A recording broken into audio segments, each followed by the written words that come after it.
was America's special good fortune that a young leader emerged whose passion to see justice for all his people was coupled with a passionate faith in nonviolence as a weapon fit for the victory. He spoke of it this way. Nonviolence is a powerful and just weapon. It is a weapon unique in history, which cuts without wounding and ennobles the man who wields it. It is a sword that heals. He carried his conviction throughout the South, preaching it in churches and meeting halls, in villages and cities. Men who stood poised to reach for change that had been long in coming heard his words. To our most bitter opponents we say, do to us what you will, and we shall continue to love you. Violence brings only temporary victories. Violence, by creating many more social problems than it solves, never brings permanent peace.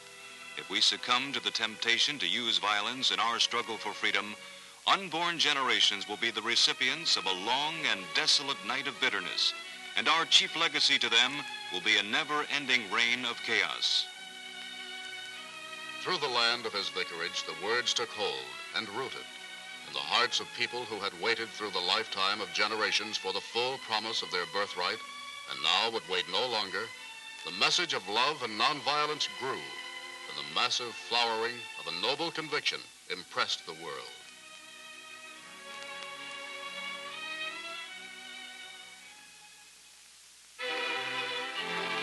Montgomery, Alabama, in 1955 was the beginning. In the heart of the Deep South, Montgomery's traditional pattern of segregation touched all forms of the city's life. The long frustration which this produced in its Negro citizens erupted when a colored seamstress riding in a bus refused to honor the traditions of segregated seating. From this incident grew a protest movement headed by Dr. King, then an obscure pastor of a Baptist church in Montgomery. The protest took the form of a boycott of the city's buses. For 381 days, the Negroes of Montgomery walked or rode in special carpools. The half-filled and sometimes empty buses made the effect of the boycott felt. Animosities buried beneath years of social custom struck dangerous sparks in the tense atmosphere of Montgomery.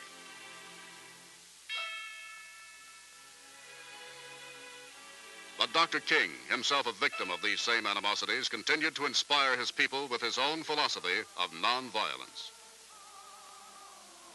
Using peaceful methods, the Negroes of Montgomery won their battle.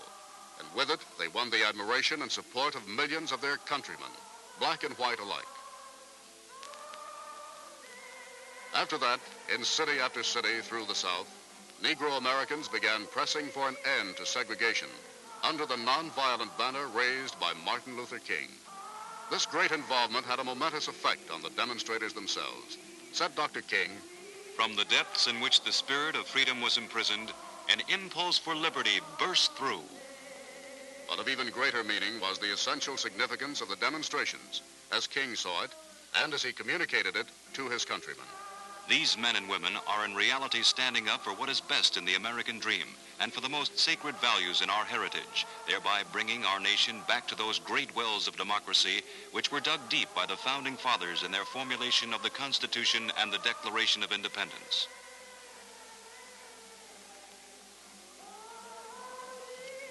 The greatest demonstration of all came in the summer of 1963, when more than 200,000 Americans of both races massed for the Great March on Washington to manifest their conviction that full citizenship rights for the Negro could be delayed no longer.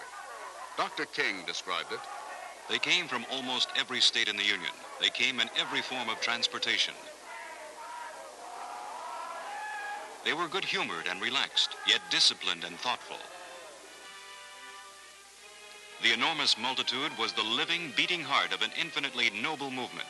It was an army into which no one had to be drafted. It was white and Negro and of all ages. It had adherents of every faith, members of every class, every profession, every political party, united by a single ideal. It was a fighting army, but no one could mistake that its most powerful weapon was love. Everyone who believed in man's capacity to better himself had a moment of inspiration and confidence in the future of the human race, and every dedicated American could be proud that a dynamic experience of democracy in his nation's capital had been made visible to the world. This momentous American experience in the summer of 1963 climaxed a decade of social change in the United States of America. a peaceful revolution, which began with the Supreme Court decision declaring segregation in the nation's public schools to be in violation of the nation's Constitution, through the Montgomery boycott and the demonstrations which followed it, to this deeply moving occasion.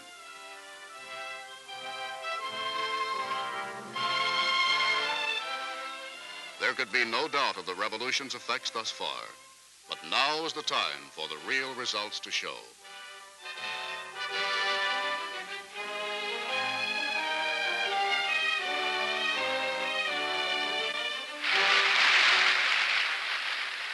Only a few months before his tragic death, President Kennedy called upon the American Congress to pass the most far-reaching civil rights bill in the nation's history. To protect the constitutional rights of all citizens.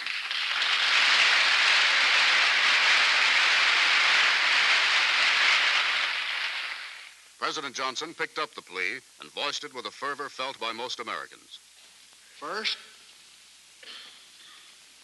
no memorial oration or eulogy could more eloquently honor President Kennedy's memory than the earliest possible passage of the Civil Rights Bill for which he fought so long.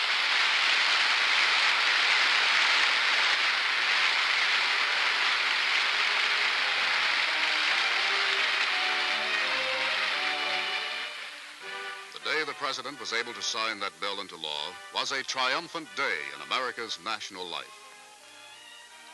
Accepting the pen with which the President signed, Dr. King said he would prize it as his most treasured possession.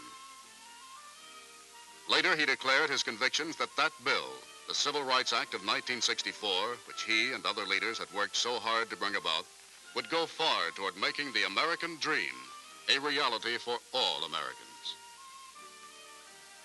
In less than a decade's time, the span of the quiet revolution which he helped to form, reminding his nation as he did so of its promise of greatness, Martin Luther King's moral leadership has been recognized by plain citizens and presidents alike, in his own country and around the world.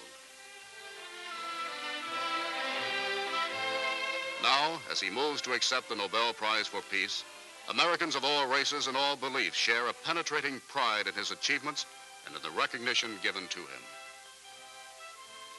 Men of goodwill everywhere can applaud the philosophy which has earned for Martin Luther King the coveted award. Beyond that, distinguishes the nation which bred him. Humiliate the white man, but to win his friendship and understanding. And the end is reconciliation and the creation of the beloved community. We are not seeking to annihilate the opponent, but to convert him. And this is why we follow nonviolence. I think the end of violence is to get rid of, to annihilate the opponent.